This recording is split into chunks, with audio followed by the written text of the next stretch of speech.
Sin or obedience? Who will be your master?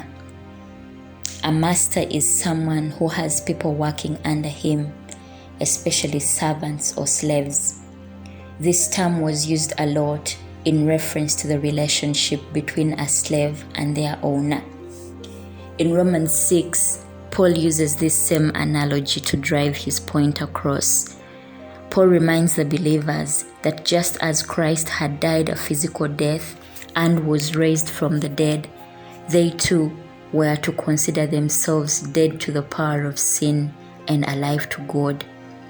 They were also not to allow sin to control them by giving in to their sinful desires or letting any part of their body to become an instrument for evil to serve sin. Instead, they were to give themselves completely to God and to use their whole body as an instrument to do what is right for the glory of God. Since they now lived under the freedom of God's grace, sin was no longer their master. Romans 6:16-17 says, "Don't you realize that you become the slave of whatever you choose to obey? You can be a slave to sin, which leads to death, or you can choose to obey God, which leads to righteous living." According to Paul, it's a choice.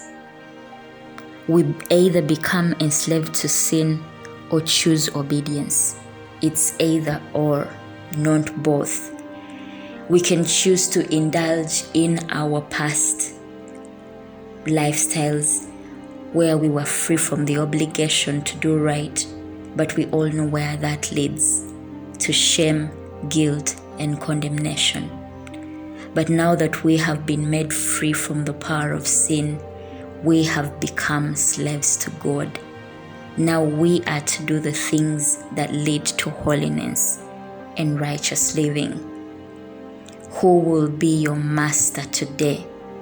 Sin that leads to death, or obedience to God that leads to righteous living?